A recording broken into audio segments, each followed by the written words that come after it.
مسلمانوں کی ہمدردی، خیرخواہی، یہ جذبہ اللہ تعالیٰ کو بہت پسند ہے، یہ چیز اللہ کو پسند ہے۔ اب میں آپ کو ایک واقعہ سناتا ہوں۔ واقعہ یہ ہوا کہ ایک صحابی حضور صلی اللہ علیہ وسلم کی خدمت میں آئے اور انہوں نے کہا کہ یا رسول اللہ میں بھوکا ہوں، مجھے آپ کھانا کھلائیں۔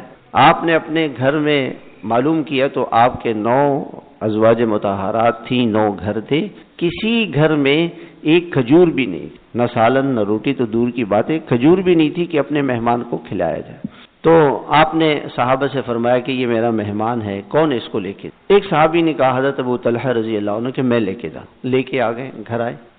آدمی کو اپنے گھر کے حالات کا پتہ ہوتا ہے، تو آ کر کے انہوں نے پوچھا گھر والوں سے کہ یہ بتاؤ کہ گھر میں کتنا کھانا ہے؟ انہوں نے کہا جی اتنا کھانا ہے جو صرف بچوں کے لیے کافی ہو جائے، ہمارے اور آپ کے لیے بھی نہیں ہے۔ کیسے کرو، میں اللہ کے رسول صلی اللہ علیہ وسلم کا مہمان لے کر آیا ہوں، لہٰذا آپ اب اس کا خیال رکھنا ہے۔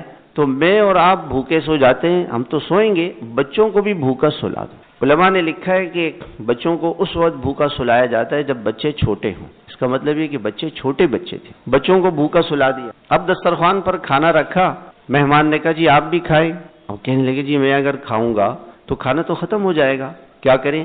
تو اہلیہ سے چپکے سے کہہ دیا کہ جب ہم کھانا کھانے بیٹھ جائیں تو بتی بجھا دینا، چراغ اس زمانے میں لالٹین یا اس طرح موم بتی وغیرہ، پھر اس کو بجھا دینا تاکہ میں منہ چلاتا رہوں گا، مہمان یہ سمجھے گا کہ میزبان بھی کھا رہا ہے، مہمان کا پیٹ بھر۔ اب ایسا ہی ہوا، اس صحابی نے اس مہمان کو کھانا کھلا دیا اور اس کا پیٹ بھر دیا، مہمان کو بھی یہ پتہ نہیں چلا کہ میرا میزبان بھوکا ہے، اس کی بیوی بھوکی ہے، اس کے بچے بھوکے۔ یہ قصہ ختم ہو گیا۔ صحابہ جو کچھ کرتے تھے اللہ کے لیے کرتے تھے۔ صبح آ کے اللہ کے رسول کو یہ نہیں بتایا کہ یا رسول اللہ آپ نے مجھے مہمان دیا تھا تو میں اس کو گھر لے گیا اور گھر میں اتنا کھانا بھی نہیں تھا کہ ہم بچوں کو کھلا سکیں، تو میں نے اور بچوں نے اور بیوی نے ہم سب بھوکے رہے اور آپ کے مہمان کو کھلایا نہیں۔ کس کے لیے عمل کیا بھائی؟